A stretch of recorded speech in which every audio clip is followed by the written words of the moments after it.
Bonjour à tous, donc nouvelle vidéo aujourd'hui sur une Peugeot 208, mais c'est valable pour toutes les marques de véhicules.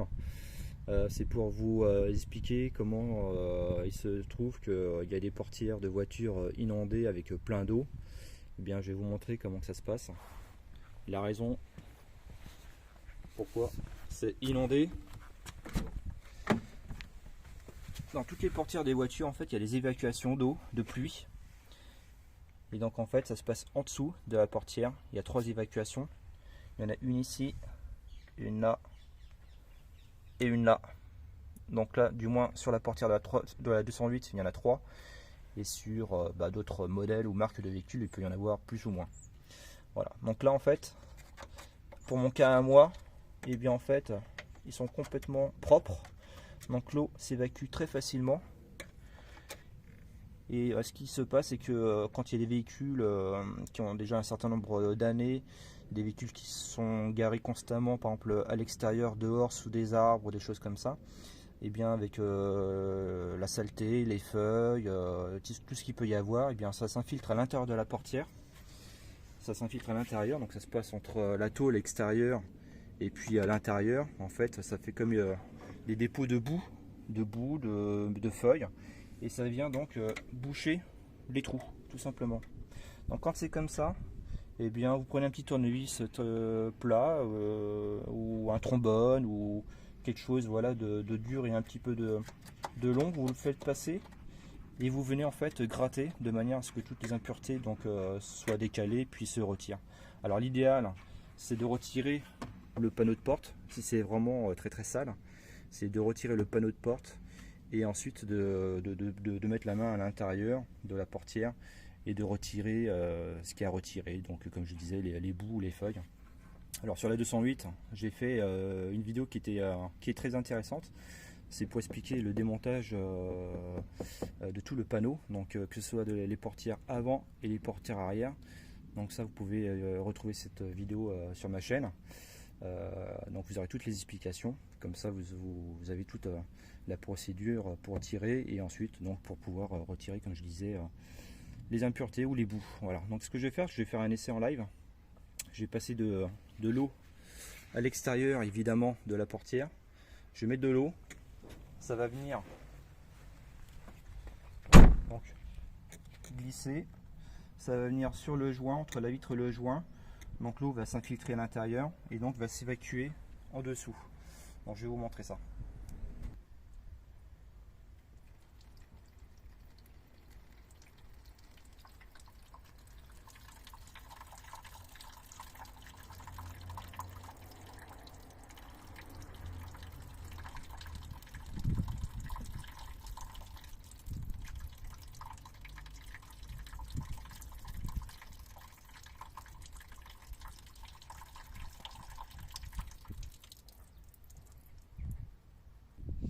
Donc là on passe à la portière arrière.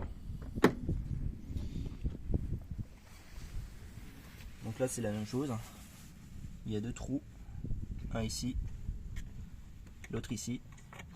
Donc là pareil, ils sont très propres, ceux-là, les miens du moins. Après il y en a, ils se retrouvent avec plein de, voilà, comme je disais tout à l'heure, plein d'impuretés. Donc bien gratté. Voilà. Donc là on va faire un essai, je vais faire passer de l'eau et on va voir le résultat. Alors vu que la portière est un petit peu inclinée vers l'avant par le design, comme la portière avant, eh bien je pense que l'eau va plus s'évacuer de ce côté que de celui-là. Parce que à la portière avant ça s'est passé là à peu près de la même manière. Donc là à mon avis il y aura plus d'eau ici qu'ici. On va faire un essai.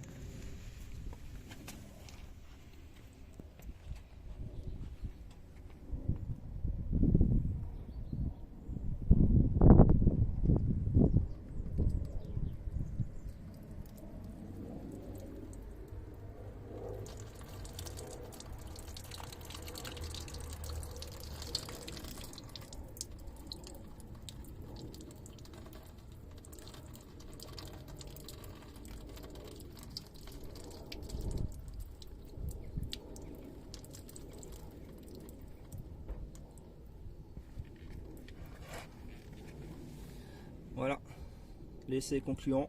Donc vous avez toute l'explication des portières qui sont inondées, bouchées, avec plein d'eau. Moi ça m'est arrivé sur une fois sur une Golf, pas une Golf, une Clio 2, où j'avais carrément de l'eau qui sortait de la grille du haut-parleur de la portière avant côté passager.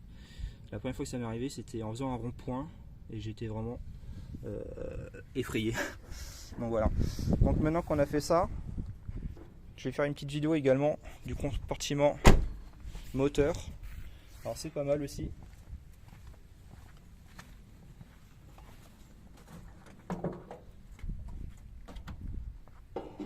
Ça, je vous conseille vivement de le faire sur n'importe quel modèle de véhicule.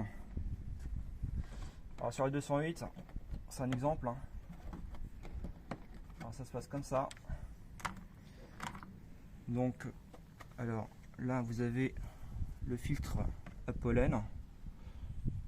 Bon, c'est valable pour plein de modèles, comme ça peut être différent sur d'autres. C'est-à-dire que le filtre à pollen peut se retrouver à l'intérieur du véhicule, mais bon, c'est pas ça le sujet. Le sujet, c'est qu'en fait, sur la 208 en particulier, en fait, vous avez le trou d'évacuation qui est ici. Alors, quand vous avez l'eau qui ruisselle du pare-brise sur la baie de pare-brise et qui vient donc s'évacuer, en fait, ici, à la base, d'origine, alors je l'ai enlevé il y a plusieurs années en arrière, il y a comme des bouchons en caoutchouc réducteurs qui vient se clipser dans cet orifice là qu'on voit. Et donc j'ai bien dit bouchons réducteurs. Pourquoi réducteur? Parce qu'en fait là aujourd'hui j'ai un diamètre au niveau de la tôle qui doit faire de visu 4 cm. Et bien avec le bouchon réducteur qui est installé d'origine sur la voiture, vous avez une évacuation qui doit faire de l'ordre peut-être de 1 cm à peu près d'évacuation. Ce qui fait que quand la baie de pare-brise est bouchée ou très sale par les feuilles, par plein de choses, par des plumes, par de la boue, par voilà, plein de choses. Et bien en fait, l'eau s'évacue avec, parce que ça passe par la grille ici là, ça passe quand même à travers, ça vient faire une boue, une pâte, et ça vient ensuite colmater le bouchon réducteur en caoutchouc. Donc c'est pour ça qu'il faut absolument le virer.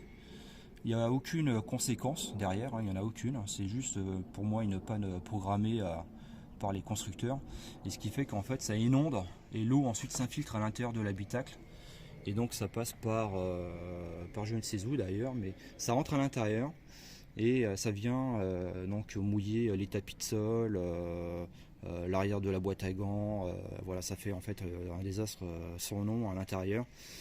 Et donc c'est inondé, donc il faut absolument virer ces bouchons réducteurs, et c'est valable de chaque côté, donc côté passager comme le côté conducteur. Voilà. Donc côté conducteur, en tout cas sur la 208, il faut retirer le bras de l'essuie-glace pour pouvoir retirer le plastique et avoir accès de ce côté à l'évacuation. Alors là, je vais faire un petit délire. Alors l'eau, quand elle rentre et s'évacue, en fait, elle s'évacue et ça passe au niveau du pare-boue. Donc en fait, ça passe en dessous. L'eau ruisselle, passe en dessous et est évacuée donc sous le châssis. Voilà. Donc si c'est vraiment hyper crado, parce que vous n'avez pas accès je dirais à l'intérieur pour tirer les éventuelles feuilles et autres, le mieux c'est de retirer le garde-boue et donc tout nettoyer. Voilà, donc l'eau est évacuée par ici en dessous.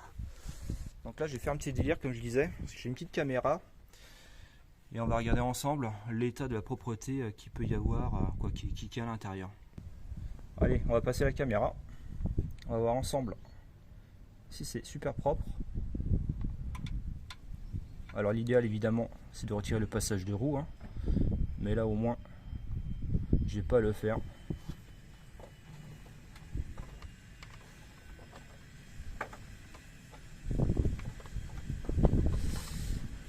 Hop. Bon, on voit que c'est quand même super propre. Voilà. Et là qu'est-ce qu'on voit? On voit le sol, mes pavés. Donc l'eau ruisselle à l'intérieur et s'évacue, comme je disais, par le passage de roue. Donc là ce qu'on voit en fait au fond c'est le carter en plastique, ou le passage de roue en plastique. Voilà. Donc si on va encore plus loin, escaliers. Bref, peu importe. Mais on voit bien que l'évacuation se fait à cet endroit-là. Voilà. Donc tout ça pour dire quoi? Qu'en fait, il faut vraiment que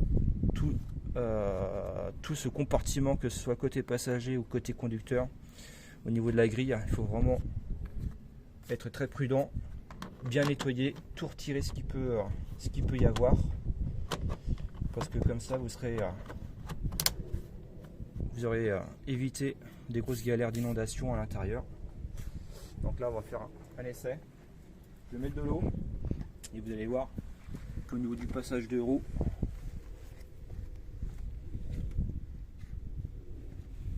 que l'eau s'évacue correctement.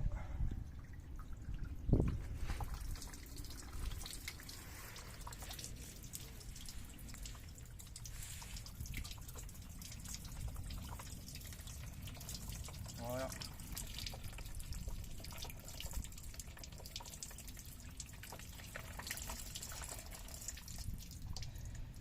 Voilà les amis, bon nettoyage, merci d'avoir suivi la vidéo et je vous dis à très bientôt.